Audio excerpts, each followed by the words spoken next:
You are listening to Craziest HOA Moments. One missing page turned into a whole cover-up.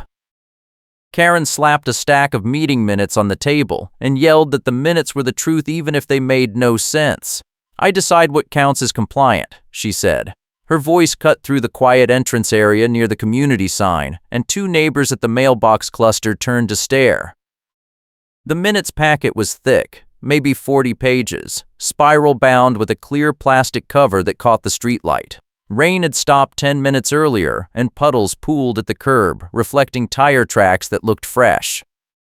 I stood there in my green hoodie with the hood up and a reflective armband on one sleeve, holding my phone with the timestamp clip cued. Deborah Martinez, communications director for Eagle Ridge HOA Incorporated, wore a black windbreaker with the hood up and waved a laminated policy sheet she refused to hand over. She pointed at the minutes packet and said the record was final. I asked which record, because the dates on 3 of the violation notices inside that packet predated the alleged inspection by 2 weeks. She said dates were not the issue. Compliance was the issue. I work as a restaurant kitchen manager in Cleveland, Ohio, and I run on tight timing and prep windows. So when something does not line up on a schedule, I notice. The minutes packet had signatures that matched complaints filed before the inspection ever happened. That was not an accident. That was a pattern. And 3 years ago, that same pattern buried my neighbor under fines until he sold his house at a loss and left. Now it was my turn, and I was not leaving. The rolling file cart sat on the curb next to Deborah, the kind with 2 tiers and wheels that squeak. She used it for enforcement paperwork, always rolling it from house to house like a traveling court. Inside the cart, I could see more spiral-bound packets, manila envelopes, and a clipboard stack held together with a black binder clip. She tapped the laminated policy sheet against the cart rail and said I had 24 hours to fix the violation or the tow vendor would be authorized. I asked what violation. She flipped the policy sheet around, but it was covered in dense text blocks with no readable words visible from where I stood. She said Section 12-4 covered contractor parking during non-permitted hours. I said my contractor was permitted and I had the email approval. She said the email was outdated and the new rule required a physical placard in the windshield. I said nobody told me about a placard. She said ignorance was not an excuse, and the rule had been in effect since the March meeting. I pulled up my portal account on my phone and showed her the approved request dated 2 weeks ago with no mention of a placard. She looked at the screen, looked at me, and said the portal was not the official system anymore. I asked when that changed. She said it changed when the board voted. I asked when the board voted. She said the minutes would show it. I pointed at the minutes packet on the cart and asked if those were the minutes. She said those were different minutes. I said show me the placard rule minutes. She said she would email them. I said email them now. She said she did not have her laptop. The 2 neighbors at the mailbox cluster had stopped whispering and were just watching now. Deborah pulled her phone from her windbreaker pocket and made a call. She said authorization needed. Unit 47, contractor vehicle, yes, do it now. I heard a man's voice on the other end say he needed written authorization. She said she was giving it verbally. He said verbal was not enough anymore after the insurance complaint. She said she was the communications director and her word was authorization. He said he would call the board president. She ended the call and glared at me. I asked who she just tried to authorize. She said the tow vendor. I said the tow vendor wanted written proof and she just got told no. She said the vendor would comply once the board president confirmed. I said the board president would want to see my permit email first. She said the permit email was irrelevant because the placard rule superseded it. I said show me the placard rule in writing. She said it was in the updated handbook. I said I never got an updated handbook. She said handbooks were mailed in April. I said it was November and I moved in July. She said that was my problem. I said no, that was her problem, because if she towed my contractor's truck without proper notice of a new rule, I would file a complaint with the state. She laughed and said the state did not care about HOA tow disputes. I said the state cared about fraudulent enforcement and backdated paperwork. Her face changed. She picked up the minutes packet from the cart and held it against her chest like a shield. She said the minutes were certified, and I could not challenge them.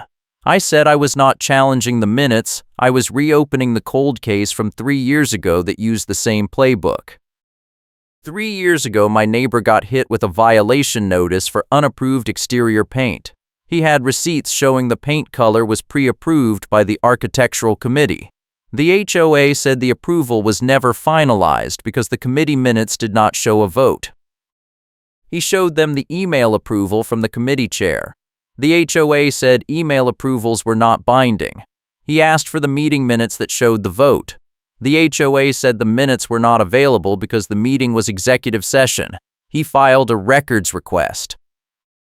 The HOA said executive session minutes were exempt. He hired a lawyer. The lawyer said the approval process was in the covenants, and the HOA could not retroactively void it. The HOA said the process had been amended. He asked when. The HOA said March. He said he got approval in February. The HOA said the amendment was retroactive to January. He fought it for 8 months, racked up $4,000 in legal fees, got hit with daily fines that compounded, and finally sold his house under market value just to escape. I was not here yet, but the real estate agent who helped me buy my place told me the whole story when I asked why the previous owner of that house left so fast.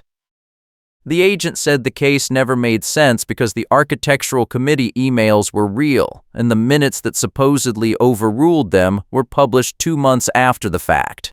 I asked if anyone ever checked the metadata on those minutes. The agent said nobody thought to dig that deep. I said that sounded like fraud. The agent said it sounded like Eagle Ridge HOA Incorporated. Deborah said I was wasting her time and she had other properties to inspect. I said she was wasting my time by threatening a tow without legal grounds. She said the grounds were in the updated rules, and if I refused to comply, she would escalate to a formal hearing. I said escalate it, because I wanted the board on record. She said the hearing would cost me a $200 filing fee. I said the covenant said hearings were free for the accused party. She said the covenant was amended. I said show me the amendment vote. She said it was in the minutes. I said which minutes, the one she was holding or the one she promised to email. She said all of the minutes. I said all of the minutes could not show the same vote unless she was recycling language across multiple packets. She did not answer. She turned and started pushing the file cart back toward the sidewalk. I said I was not done. She said she was done and I had 24 hours. I said I was filing a formal records request tonight for every meeting packet published in the last 4 years. She stopped pushing the cart. She said records requests took 30 days. I said state law said 15 business days, and the clock started when I submitted. She said I could submit whatever I wanted, but the HOA was not required to produce executive session content. I said executive session exemptions did not cover enforcement votes or rule amendments. She said I could argue that with the board attorney. I said I would, and I would also submit the request to the county clerk as a public interest disclosure. She turned around fast. She said the county had no jurisdiction. I said the county kept copies of all covenant filings and amendment filings, and if the HOA claimed an amendment vote that was never filed, that was a records mismatch. She said I was bluffing. I said try me. I went home and opened my laptop. The HOA portal login worked, but when I tried to upload my records request form, the upload failed.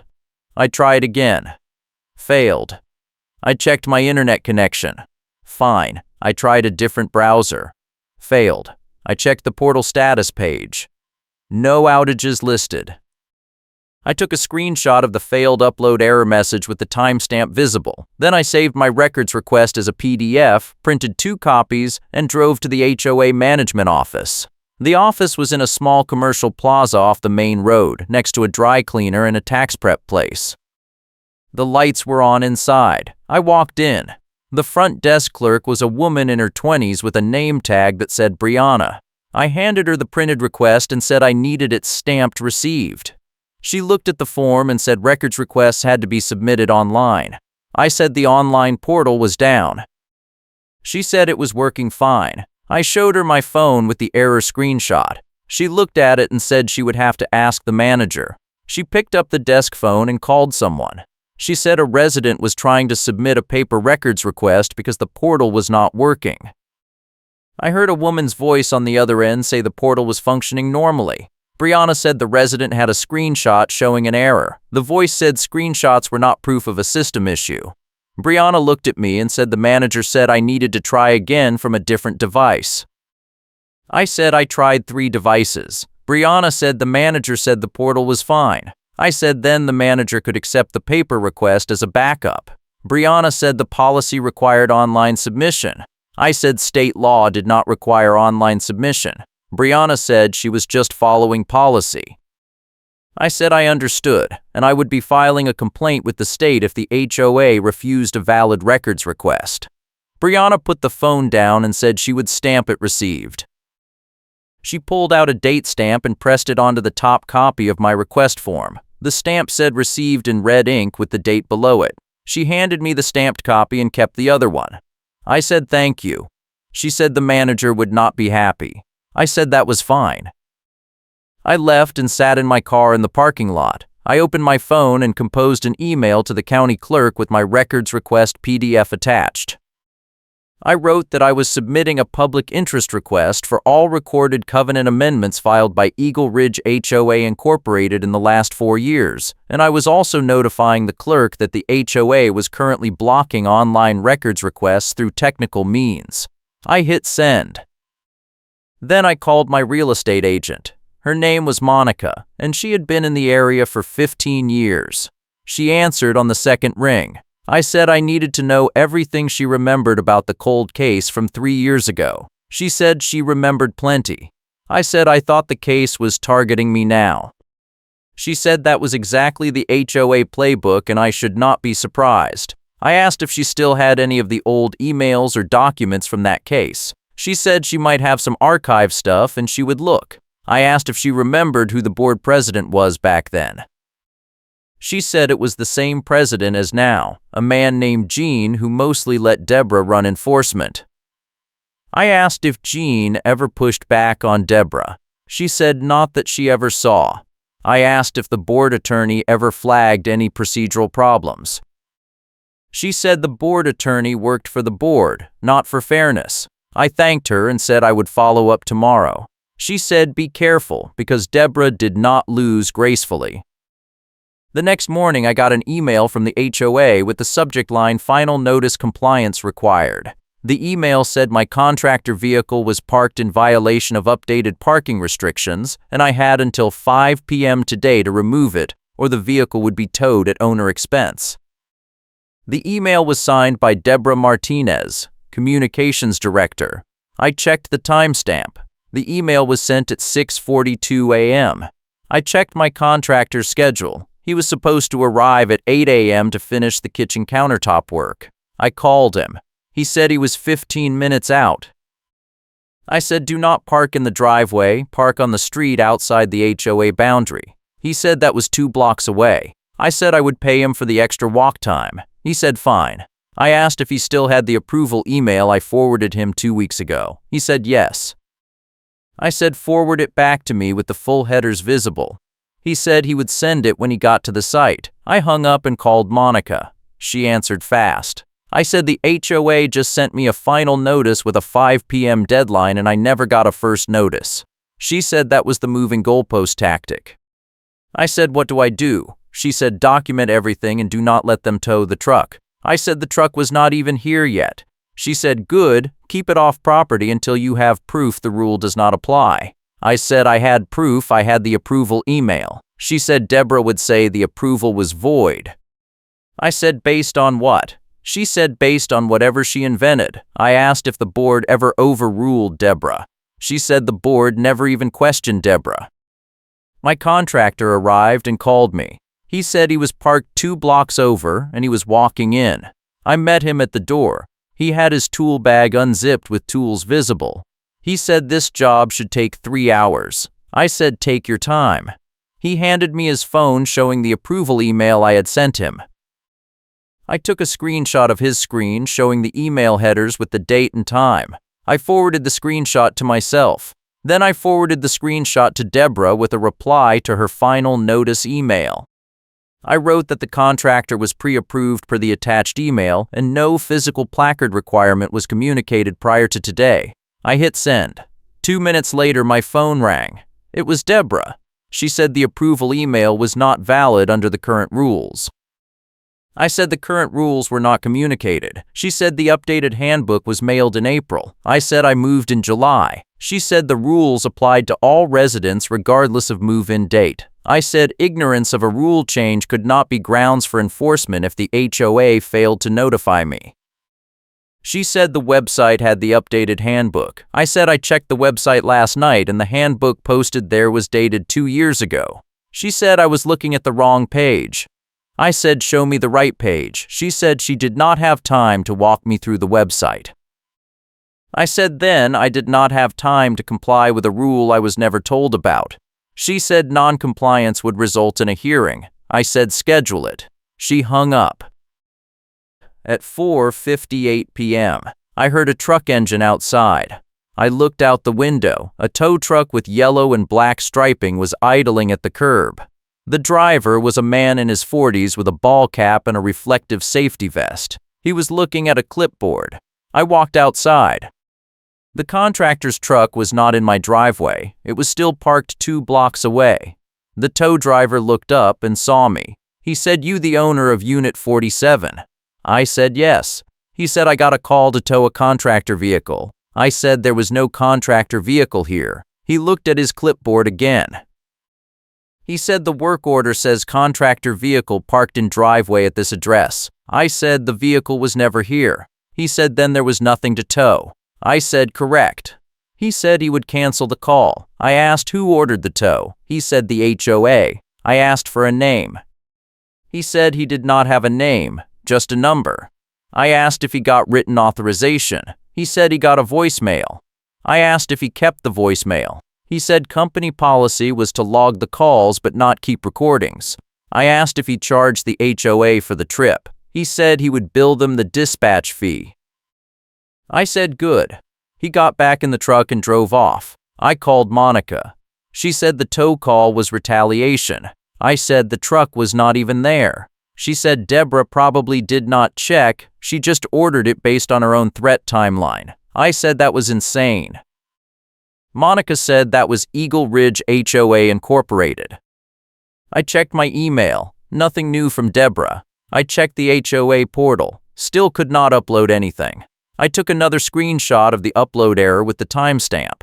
Then I opened the archived meeting minutes section of the portal. I started reading backwards from the most recent packet. November meeting minutes, published 3 days ago. October meeting minutes, published last month. September meeting minutes, published 6 weeks ago. I kept going back. March meeting minutes, published in May. I stopped. I opened the March packet PDF. The first page had a header with the meeting date March 15th. I scrolled down to the votes section. 1 vote was listed. Approval of updated parking enforcement procedures. The vote passed 4-1. No details about what the procedures were. I scrolled to the appendix. No appendix. I closed the PDF and opened the April meeting minutes. Published in June. I checked the votes section. No mention of parking. I opened the May meeting minutes. Published in July. No mention of parking. I went back to the March packet. I right-clicked the PDF and checked the file properties. The creation date was May 23rd. The meeting date was March 15th. The packet was created 2 months after the meeting. I took a screenshot of the properties window. I called Monica and told her what I found. She said that was the same pattern from 3 years ago. I said, how did nobody catch this before? She said because most people do not check metadata, and the board counts on that. I asked if metadata alone was enough to prove fraud. She said it was circumstantial, but it was a strong signal, especially if I could find more packets with the same issue. I opened every meeting packet from the last 3 years and checked the properties. 8 packets had creation dates that were weeks or months after the meeting date. I made a spreadsheet. Meeting date in 1 column, publication date in another column, creation date in a 3rd column. I highlighted every row where the creation date was after the meeting date by more than 1 week. 8 rows highlighted. I saved the spreadsheet and emailed it to Monica. She called me back 5 minutes later. She said this was enough to file a formal complaint with the state. I said, what kind of complaint? She said Ohio Revised Code Section 5317 covered HOA record-keeping requirements and false records were a violation. I said, would the state actually do anything? She said if the complaint was detailed and documented, yes. I said I was filing it tonight. She said send me a copy when you do.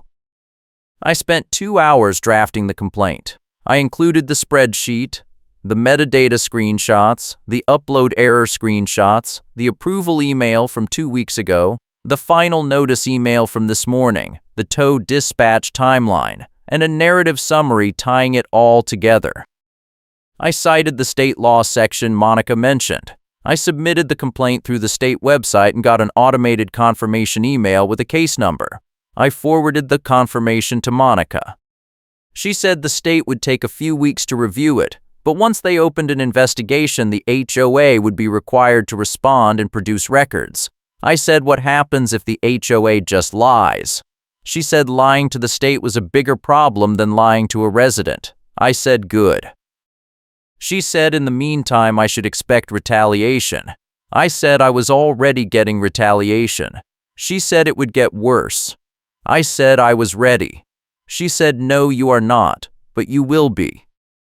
The next morning I got an email from the board president, Gene. The subject line said mandatory hearing scheduled.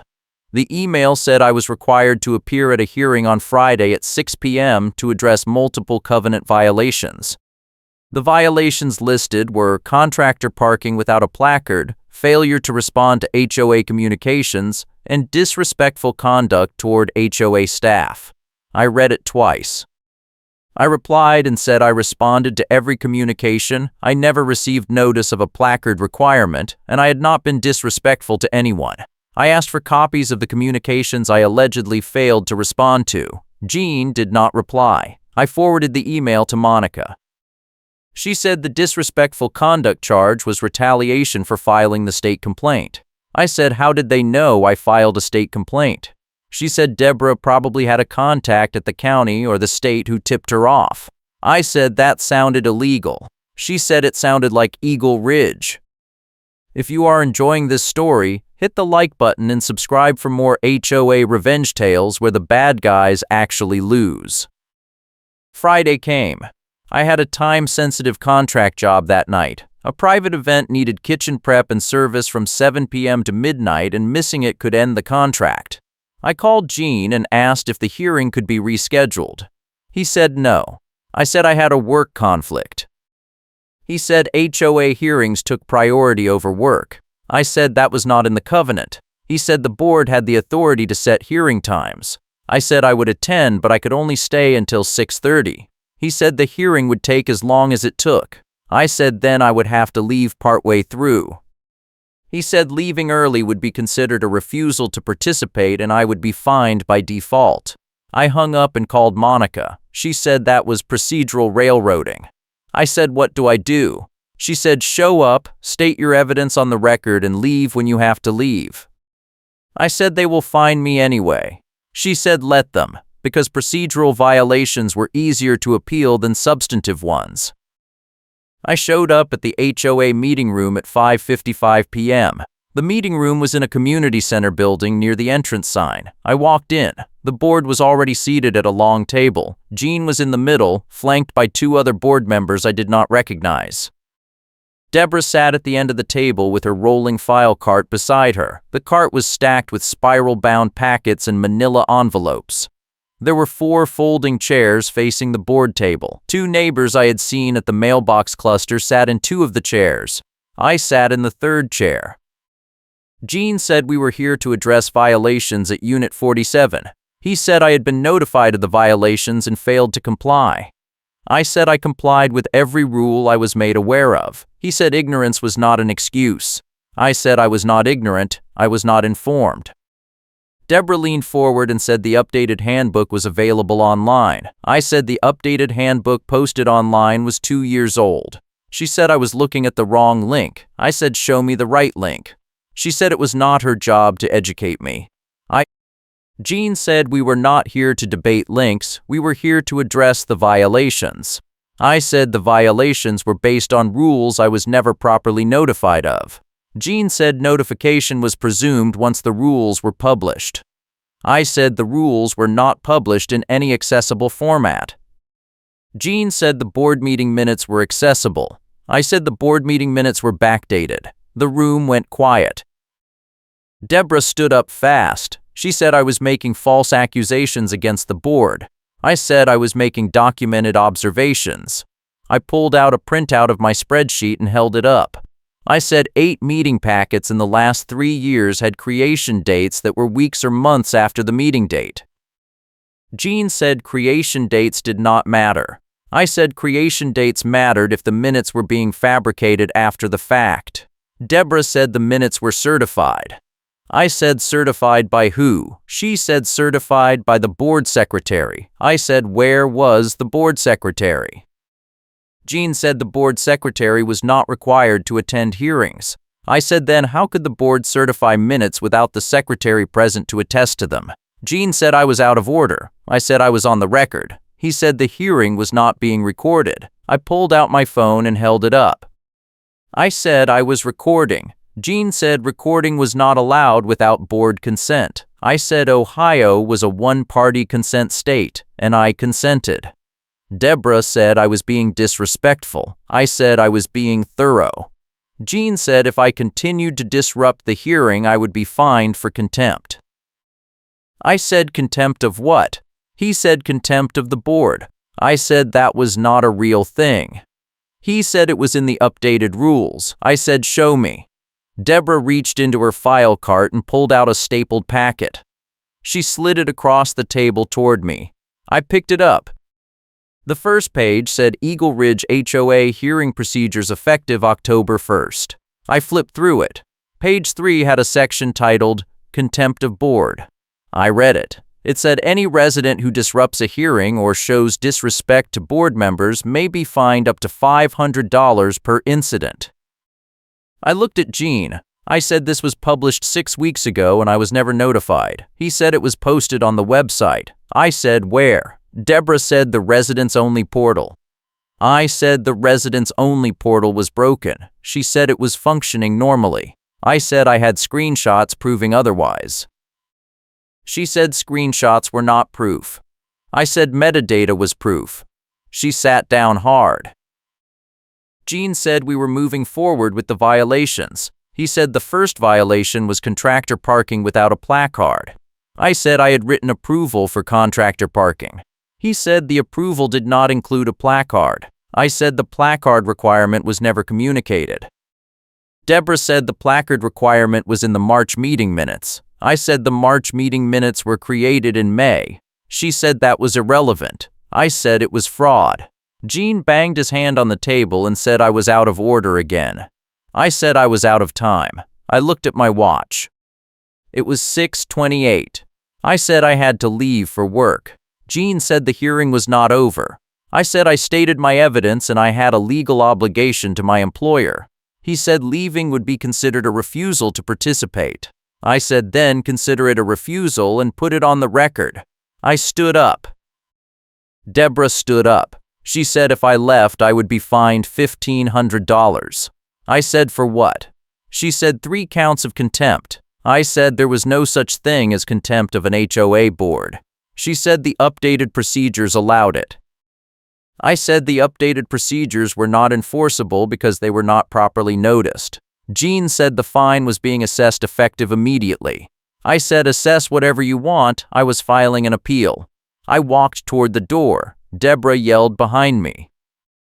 She said I could appeal all I wanted but the fine would still be due in 30 days. I did not turn around. I left. I drove to the contract job and worked until midnight. When I got home I checked my email. There was a message from Jean with the subject line hearing outcome and assessment. The email said I had been found in violation of contractor parking rules, failure to respond to HOA communications, and 3 counts of contempt of board. The total fine was $2,200 due within 30 days. If the fine was not paid, a lien would be filed against my property. I forwarded the email to Monica. She replied within minutes. She said the contempt charges were bogus and the lien threat was leverage. She said I should file an appeal citing procedural violations and lack of proper notice. She said I should also escalate my state complaint to include the hearing railroading. I said I would do it tomorrow. She said do it tonight while it was fresh. I stayed up until 2 a.m. drafting an appeal and an amended state complaint. I submitted both and went to bed. The next morning I got a call from an unknown number. I answered. A man said, "This is Deputy Larson with the County Code Enforcement Office." I said okay. He said I received a complaint about a property at your address. I said what kind of complaint?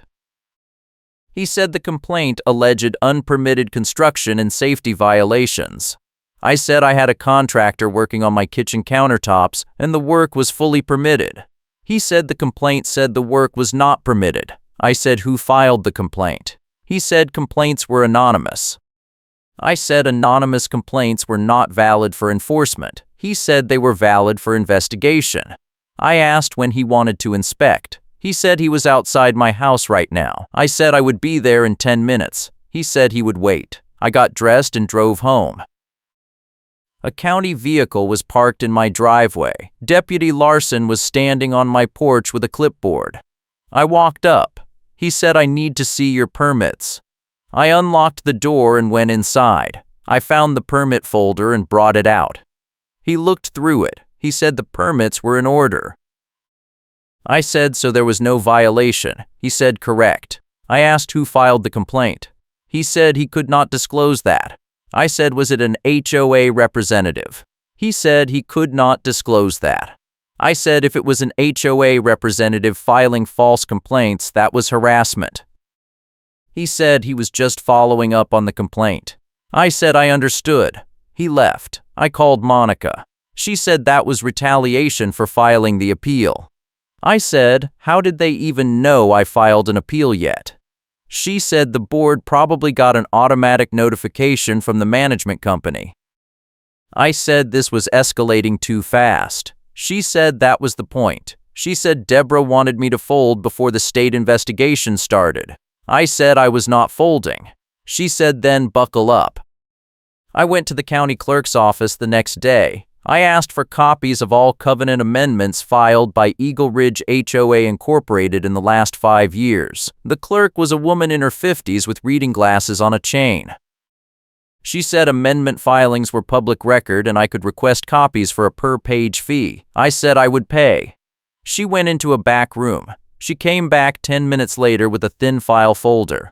She said this was everything they had. I paid the fee and took the folder. I sat in my car and opened it. There were 3 amendment filings, one from 6 years ago about landscaping standards, one from 4 years ago about pet restrictions, one from 2 years ago about fee schedules. Nothing about parking enforcement, nothing about hearing procedures, nothing about contempt of board. I took photos of every page in the folder. I drove home and called Monica. I told her what I found. She said that proved the updated rules were never filed with the county. I said which meant they were not legally enforceable. She said correct. I said so the hearing was invalid and the fines were invalid. She said correct. I said I needed to get this in front of someone who could force the HOA to drop it. She said the state investigator would force it once the investigation concluded. I said how long would that take? She said weeks. I said I did not have weeks. She said then I needed to force a confrontation where the board could not hide. I spent the weekend building a presentation.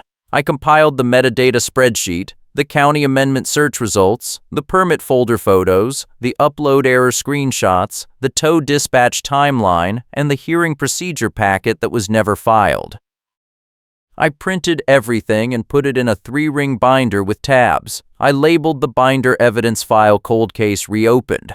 Monday morning I called Gene and asked for an emergency board meeting. He said the next board meeting was in 3 weeks. I said I had evidence of procedural fraud and I wanted it addressed immediately. He said fraud was a serious accusation. I said it was a documented accusation. He said he would discuss it with the board. I said discuss it fast because I was also sending the evidence to the board attorney and the management company. He hung up. I emailed the board attorney and the management company with PDF copies of my binder contents and a cover letter summarizing the issues. I got an automated reply from the board attorney saying he was out of office until next week. I got a reply from the management company within an hour. The reply said they were reviewing the materials and would respond shortly.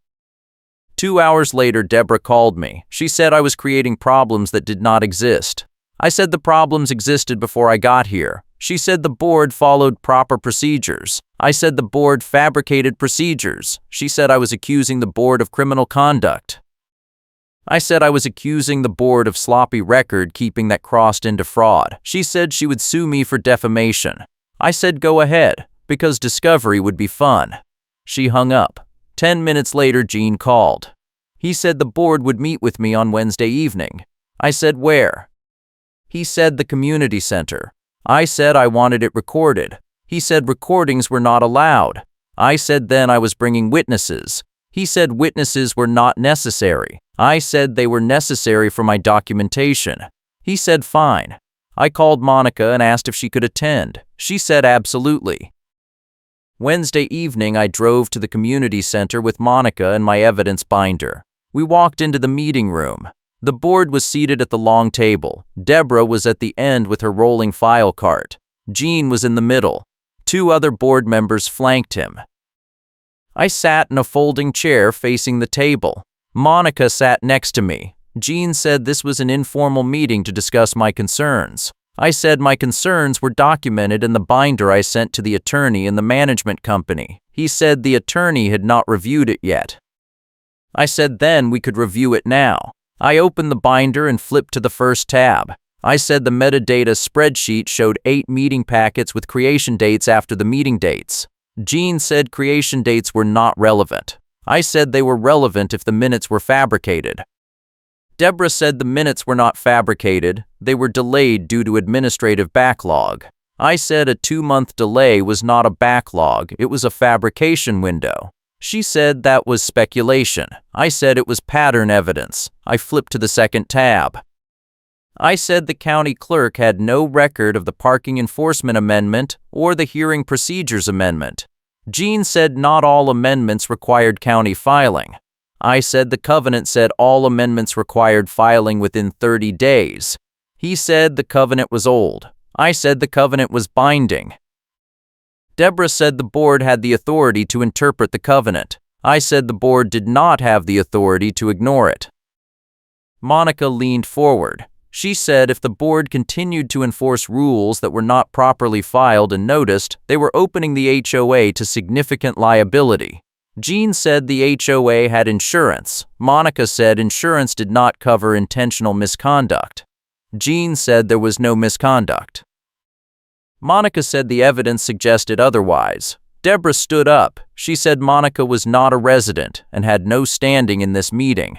Monica said she was here as a witness and an advisor. Deborah said she was here as an agitator. Monica said she was here because the board was violating its own covenant. Deborah picked up a spiral-bound packet from her file cart and slammed it on the table. She said the covenant was clear and the board followed it. I said then show me the amendment filing receipts. She did not answer. I flipped to the third tab in my binder. I said I also had the upload error screenshots showing the HOA portal was being manipulated to block my records requests. Gene said the portal was functioning normally. I said the timestamps on my screenshots proved otherwise. Deborah said timestamps could be faked. I said metadata could be audited. She sat down. Gene said the board would take my concerns under advisement. I said I did not want advisement, I wanted the fines dropped and a formal retraction. He said that was not happening. I said then I would see them at the state hearing. He said there was no state hearing scheduled.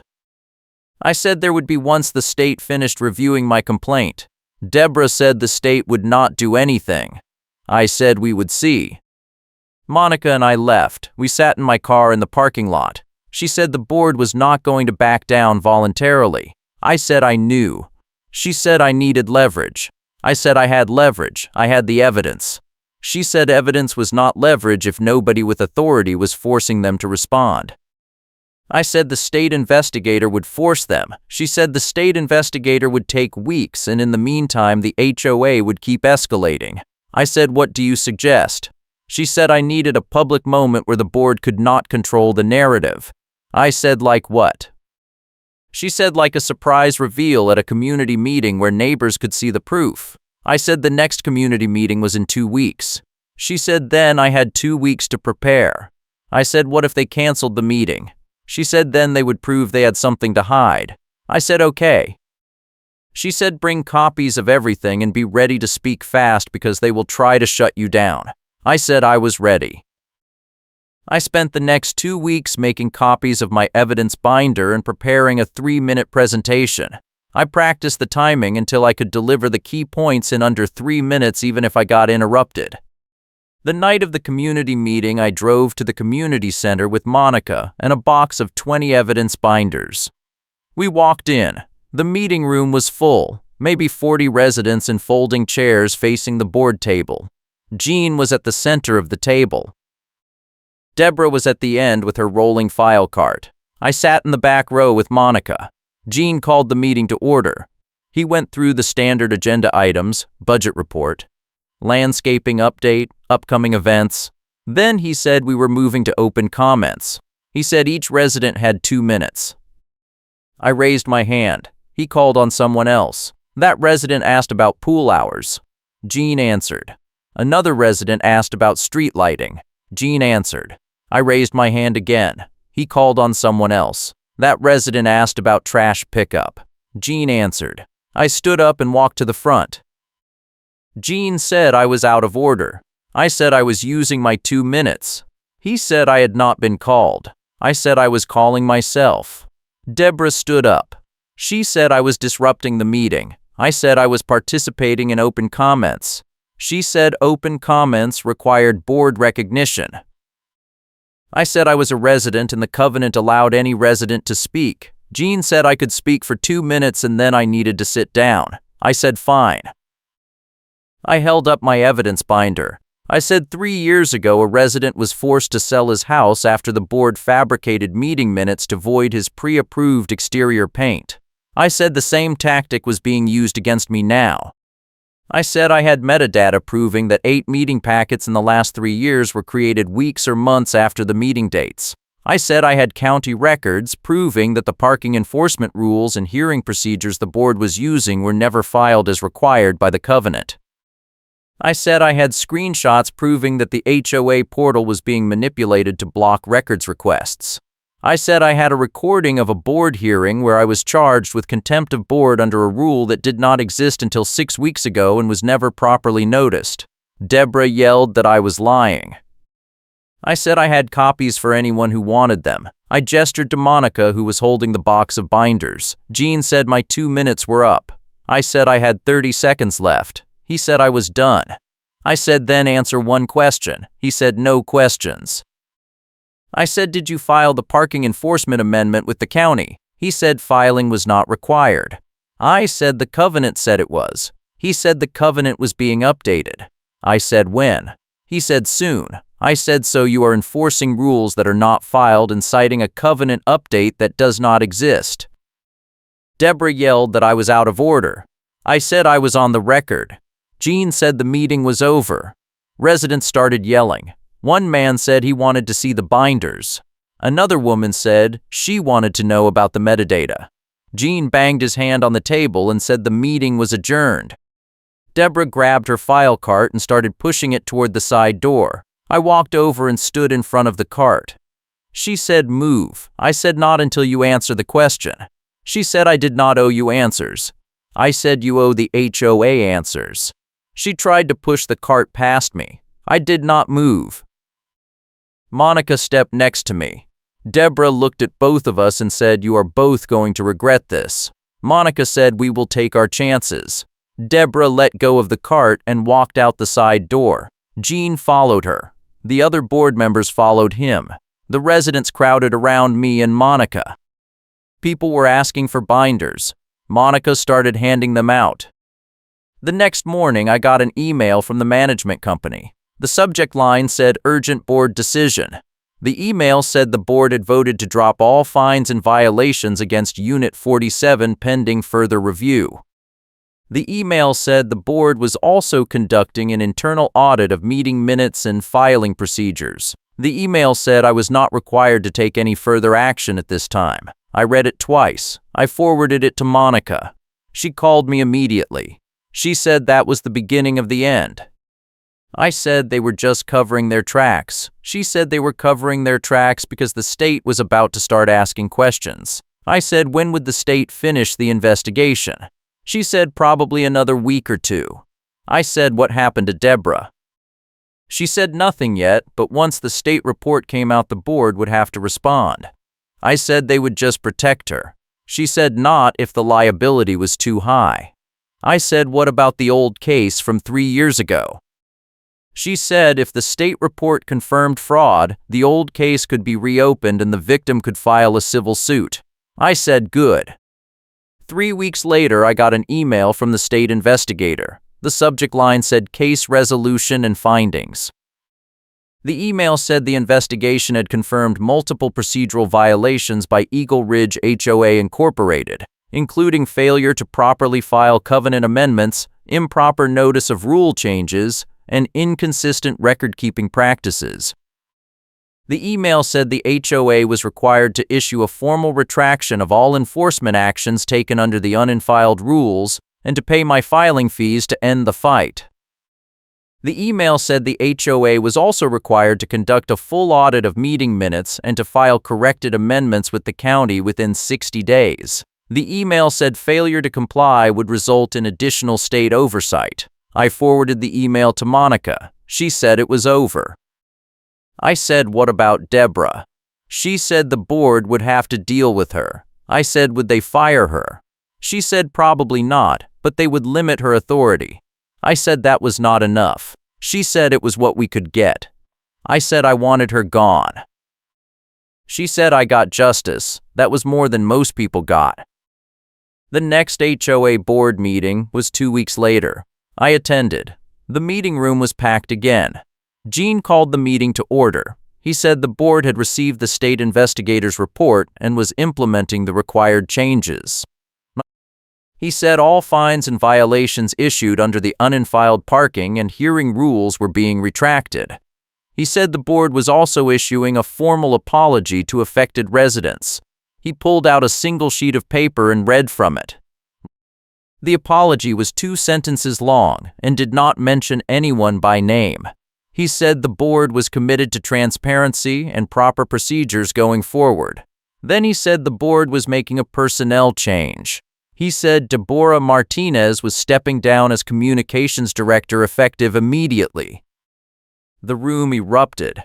People were clapping. A few people were cheering. Deborah was not in the room. Gene said the board appreciated Deborah's service and wished her well. He said the new communications director would be announced at the next meeting. He said the meeting was adjourned. People started leaving. Monica and I stayed. We watched Gene pack up his papers and leave. Monica said that was as close to justice as I was going to get. I said it was not enough. She said it was enough for now. I drove home. I checked my email. There was a message from the attorney representing the neighbor who was forced to sell his house 3 years ago. The subject line said, reopening old case. The email said the attorney had seen the state report and wanted to discuss a potential civil action against the HOA for fraud and breach of fiduciary duty. The email asked if I would be willing to provide testimony and documentation. I replied yes. The attorney wrote back and said he would be in touch. I forwarded the exchange to Monica. She said the old case coming back was the real revenge. I said good.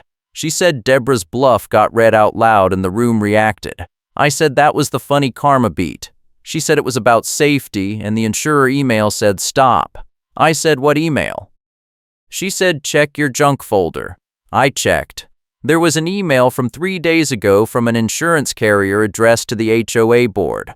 The subject line said policy review and compliance concerns. The email said the carrier had received multiple harassment complaints related to HOA enforcement actions and was requesting documentation of the HOA's procedures and training protocols. The email said failure to provide adequate documentation could result in policy modification or cancellation. I showed Monica. She said that was the leverage that forced the board to drop Deborah. I said good. I sat on my porch that evening and watched the neighborhood. 2 neighbors walking by waved. One of them said, "Thanks for what you did." I said, "I just asked questions." He said, "Most people do not ask questions." I said, "Most people should." He said, "You are right." They kept walking. The sun was setting. The after-rain puddles at the curb had dried up. The air smelled clean. I thought about the cold case and the rolling file cart and the spiral-bound packets and the metadata and the county clerk and the state investigator and the meeting vote that now requires evidence standards before any fine can be issued. I thought about Deborah and her laminated policy sheet and her catchphrase, "You do not build to my standard, you pay to my standard," and how nobody would be paying to her standard anymore. I thought about the trump card I held back until the showdown at the community entrance sign area, where I showed my phone with the time-stamped clip and forced the truth into the open. I acted like I was backing down because timing was the whole weapon. The state complaint confirmation showing prior enforcement complaints against the HOA came through exactly when I needed it. I filed a formal records complaint and attached the proof so the board could not hide it. The tow vendor wanted authorization now, and Deborah was trying to rush the hook before I could show proof. She said we can tow first and explain later that is how enforcement works. But the vendor saw the clip and refused. The board attorney forced a retraction letter, and the board read it aloud at the next meeting. The HOA paid my filing fees to end the fight. Deborah's bluff got read out loud, and the room reacted. A meeting vote now requires evidence standards before any fine can be issued. That was the payback. That was the system working the way it was supposed to work when someone actually pushed back. I will bring you another story soon.